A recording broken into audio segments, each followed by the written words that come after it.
guys see those graphics? Pretty sick. Hey everyone, my name's Baylee, and today I'm going to be going up in Lola Dance Airplane to get my complex endorsement. I'm gonna give Baylee a complex.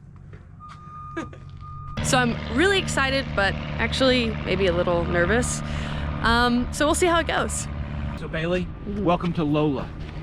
All right, Lola. There she is. Okay, so are you nervous? I am a little nervous. Are you cold? Because it is cold here. I'm kind of freezing, Okay, actually. well, here's the Colton Check mortgage. that out. Colton mortgage with the taking off on the back. No way. It's a medium. I That's don't know good. if I have any smalls, but No, so they're extra hoodies. cozy. They're supposed Yeah, to be, yeah. So let's get going. Woo! What makes an airplane a complex airplane? The retract gear. No, because you can have an airplane with retract gear and not be complex. Okay, so maybe I don't know. You have to have three elements. Retractable gear, Okay. an adjustable prop, and movable flaps. You're pedaling, if you're in 7, 8, 9, 10 gear, it's really hard to get it going. Trudging through mud. As beautiful of a plane, and I love her, she's really ugly when she's in retract mode. Gotcha. Or when she's in the process of retracting gear. Okay. Do you know what a gump chuck is?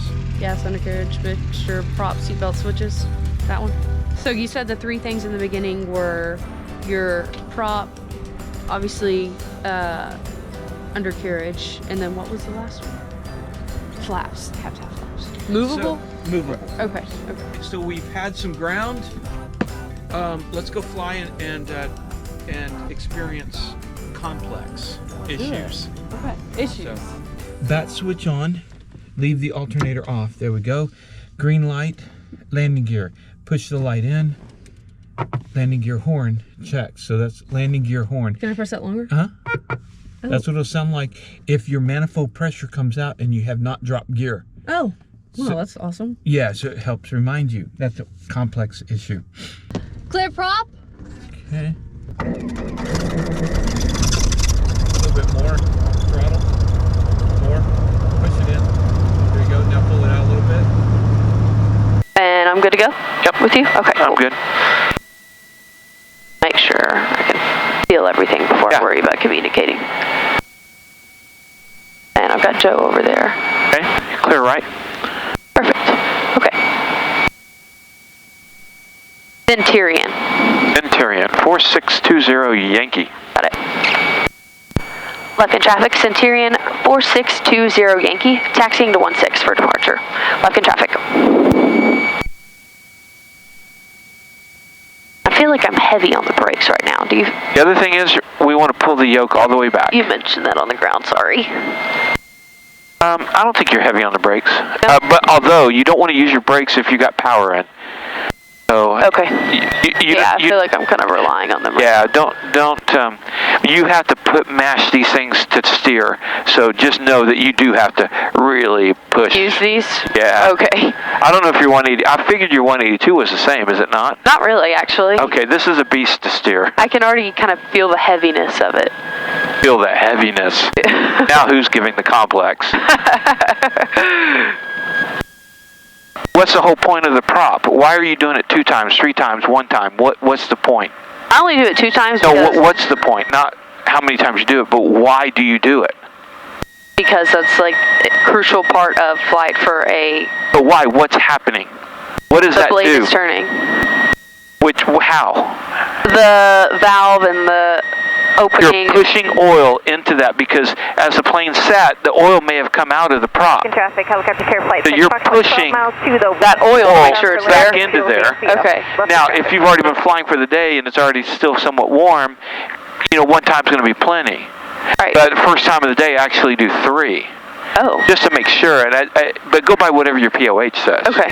But it's important now with the complex to understand why you pull that. Yeah. What's happening? You're pushing hot, warm oil into there to get so that you can manipulate that prop. Let's real quick brief the takeoff. Yes. In the event of any kind of trouble, I'm going to say my controls. Your controls. And I'm going to, on the runway, I'm going to pull the power and I'm going to brake hard. Once we're off the runway, we're doing 16. What's your best out once you're up there straight ahead? My best what? Would you have a field, a road, or anything you like to land? Oh, yeah, there's one, there's a fence line right there. I mean, and it's kind of like an open field just beyond it. On the right or left or straight? Straight. Okay, straight ahead. We'll go for that field. Okay. Then we're at 300 feet. Not much wind. Good. We got a cross runway. I think 600 would probably be a good altitude for a turn back to the perpendicular runway. So at 900 feet, we can do the turn back to the airport. Got it. And we'll go to the opposite runway over here. So you mean just turn crosswind there? Or Yeah. Okay. Yeah. So, well, wait. The wind is, what'd you say it was? 120. 120. So the wind's going to, yeah, we're going to turn left in a turn back to the airport and land runway 2, whatever this is. Okay. All right. So that's a pre-brief. Oh, we're landing 25? I'm doing in the event of an emergency. Right. Got in it. the event of a turn back to the airport. So I look at 3 things. What happens if the engine's bad on the runway? What happens if the engine's bad after you take off? And then what is your turn back to the airport altitude based on the current conditions, the airport, and everything else? Got it. I like to do that because you don't want to be thinking about that while it's happening. So now we have our plan. Okay. I like that. Okay. Pre-takeoff briefing is what that's called. Okay, yeah. All right, so pre-takeoff briefing is complete. Left space for 34. When you take off, you're going to firewall it. Okay. Okay, lots of right rudder. Keep it on the center. You're going to look for airspeeds moving here. 70, 72. Is your rotate? Is a little bit of back pressure. Lola should take off. Once you're up, now you're entering the complex world. You're going to, on the landing gear, you pull out and then up, okay. out, and then up, and let go. Okay. And it click second. Okay. And once you're at 90, you can go flaps up. Be aware for Lola. She really likes to want to climb, so you might feel that you have a whole bunch of forward pressure.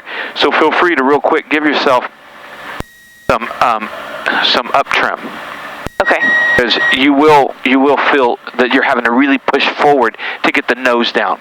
Okay. So I don't want to have a huge angle of attack. Yeah. I want to get that nose down. I want you to be looking at that and make sure we get the 90. Okay. You have to do the nose down to get the 90. Okay. All right. Okay. Now with this engine, you get 5 minutes at firewall. After that, you need to pull back to the top of the green arc, which is 30 to 32 on your manifold pressure. So you're looking at 30. Final for 34. 34. Landing that way. They've reversed. Should I? I'm gonna go ahead and make a call. What? Centurion. Angelina County traffic. Centurion 4620 Yankee is holding short at 16 for landing traffic. Angelina County. I've got him Angelina inside. County helicopter has you inside. I'm actually going to sidestep to the taxiway over to the FBO. You can take the runway, ma'am. Okay, so Roger that, thanks. We have pre-brief takeoff. You feel comfortable? I'm hearing. Not necessarily with the takeoff, just because it's like. Well, you got it. Your plane. Yeah, but you got it. Yeah. All right, so hand on throttle. Let's do it. Okie doke. I'll let them know. Left in traffic. Centurion 4620 Yankee is back taxiing 16. Left in traffic.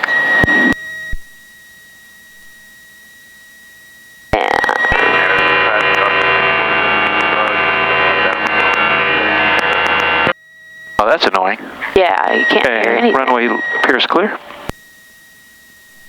And I'm also checking 725, make sure we don't have any incoming traffic. Clear to the 25 appears clear. And so does 7. Okay. I'm going to use every bit of runway. So. I like it. I like using every bit. Me too. I'm going to go to the... Firewall that puppy. Okey-doke. There we go. Oh, I'm going to make my call. Left in traffic, Centurion 4620 Yankee is departing on 16, remaining in the pattern. Left in traffic. All right. Airspeeds? Airspeeds at 50, looking for 70. And there's 67 for 70. There's 70, I'm going to rotate. Just a little bit. There you go. Nice. And looking for 90. There's all right, my 90. No. Flaps, gear up first. There you go. All the way. Is it? No, there you go. Now gear is all the way. Now flaps. Yeah, and you got good. You don't even have to push forward that much. right, now a little wider on your patterns in this plane. Okay. Now that we're established that we're good, let's roll the throttle back to about 28. All right, you don't have to roll it. You can actually pull a little bit. 28 RPM. Yeah, no, 28 manifold pressure. That's what I was thinking. And I'm just going to keep on our heading until you let me know when to turn crosswind. Oh, I don't know. You know this airport. Okay. You can turn crosswind at pilot's discretion. Okay, I'm going to go ahead and turn crosswind. All right, good. Now let's roll the propeller. We're in, our 10-speed analogy. We're at gear 1. Okay. Let's go to about gear 2 or 3, and that's going to be 2550. Okay. That's our climbing checklist. It says RPM 2550. And you're going to roll the RPMs for that one.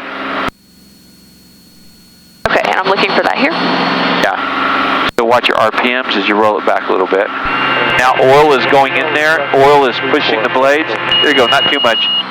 There you go. Perfect. Looking good. Downwind. Perfect. And we are 1,500. So we need to lose 200 feet. So I tell you what, cut back to about 22 on your manifold pressure. Okay. No, that's your RPM. Sorry. All right. This is where the complex. Yeah. This is the complex part of the complex endorsement. I see why. So 22. Remember, when you're in the pattern, what controls altitude? Pitch for airspeed, power for altitude. Yeah, exactly. So if we're too high, you want to bring power out. Out here just a little bit because I kind of feel like we have an angle coming in. Magadoja traffic, November 61 Foxtrot Juliet, 10 miles to the northwest of 4,500, last call, Magadoja. Lufkin traffic, Centurion 4620 Yankee in the left at downwind for 16. About turn base, Lufkin. All right, good. I'm liking 22.8. Now we're in the pattern. This is the point. Once I'm in the downwind, I drop gear. This is my gumps check. Okay. So fuel is on the tank we want. I wouldn't mess with it now. So let's drop gear. That's We need to be we need to be under 165 knots, which we are. And I do the first notch of flaps. First notch of flaps can be above the white arc for speed. So go ahead and let's go one notch of flaps. Let's go ahead and turn base. All right, so now gas undercarriage, mixture and prop, full rich, full prop in. So we rolled the prop out a minute ago, so go ahead and pull that prop back in. We're going back to speed 1 on our 10 speed. Very good. So gumps and then cow flaps, seat belts. Gumpsies is done. Now we look out our window. Do you see a tire? Do you see a wheel out there? Yes, I do. Okay, there's a mirror here, so you can see the other two. Oh, I see that. And you see a green light here. Got it. All right, so gear is confirmed. All right, you turn it final? I am going to go ahead and turn final. Lufkin traffic, Centurion 4620 Yankee, final 16, Lufkin. Okay. We're at All right, now you got, 960. your PAPI shows you you're low. Yeah. So what controls altitude? Power. Okay, so it might give it a little bit of power.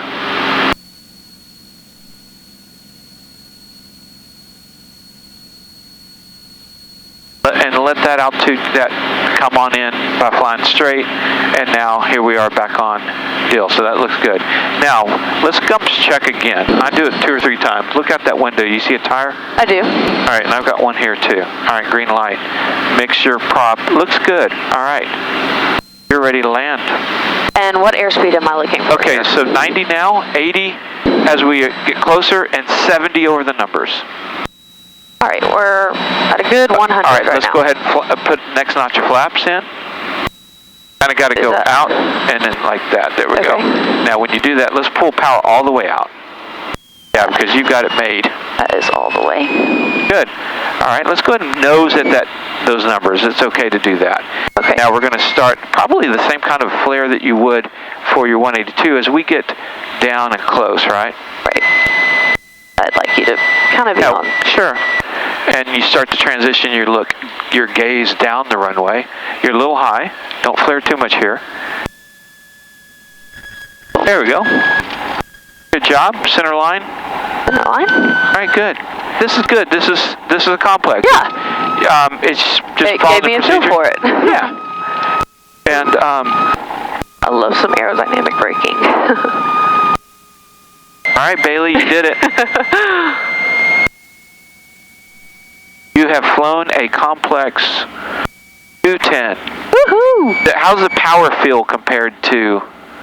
Okay, so that's funny you say that, because so when I went from flying a 172 for almost 3 years to flying a 182, I thought I was going to have to go home and start doing push-ups because my little arms like actually had to get used to like the weight of it all, even with the use of trim. Like it's still heavier than what I expected.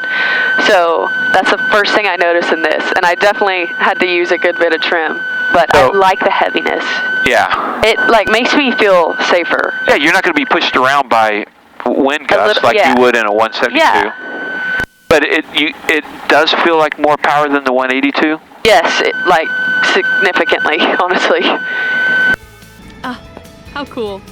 Dan and I just got back from flying Lola. For me, obviously, it was the first time, and honestly, it was awesome. I was a little nervous going into it just because, I mean, it's an endorsement, I'm on my A game, I'm ready to learn, and of course, nerves were a little uppity, but I was super excited, and overall I think it was an awesome experience. It was really interesting to see how the engine felt different from my 182. I'm used to the heavier controls, but Lola was surprisingly heavier, so I really liked experiencing that, not only while flying her in general, but also while learning. That was super cool to see that. I had a great time, and of course, thank you to our sponsors, Flying Eyes. Be sure to use TakingOff 10 to get 10% off your first order. Thank you to Colton Mortgage and MPS Protects. As always, thank you for watching, and be sure to tune in to the next episode. Bye. Well, that was awesome. I don't know any other way to put it because my geeky side comes out when I get into an airplane. My total nerdle side. I'm done. I think the first one was good.